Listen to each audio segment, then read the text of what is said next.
নমস্কার বন্ধুরা, বাচ্চাদের জন্য শেয়ার করছি একটা টিফিন আইডিয়া, সুজি ভেজিটেবল কাটলেট। তার জন্য আমি একটা বোলে বেশ কিছুটা সুজি নিয়ে নিয়েছি। তার মধ্যে কিছুটা গ্রেট করা গাজর, ক্যাপসিকাম কুচি, পেঁয়াজ আর ধনেপাতা কুচি অ্যাড করে তার মধ্যে কিছুটা বয়েলড কর্ন দিলাম।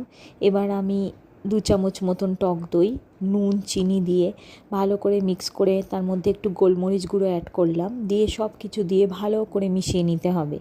এবার একটা ফ্রাইং প্যান নিয়ে তাতে কিছুটা সাদা তেল দিয়ে তেলটা ভালোভাবে গরম হয়ে গেলে চামচে করে ওই মিশ্রণ থেকে ছোট ছোট করে এরকম গোল গোল শেপ করে কাটলেটের মতন গড়ে দিতে হবে। এবং সমস্তগুলো ভালো করে দেওয়া হয়ে গেলে দম কমিয়ে ভালো করে এক পিঠ ভাজা ভাজা হয়ে গেলে উল্টে দিতে হবে। উল্টে দিয়ে দু পিঠ ভালো করে ভাজা ভাজা করতে হবে, লাল লাল করে ভাজতে হবে। এটা কিন্তু খুবই ক্রিস্পি হয় এবং বাচ্চা বড় সকলেই খেতে পারে। খুব হেলদি একটা ব্রেকফাস্ট অপশান, অবশ্যই ট্রাই করবেন। ধন্যবাদ।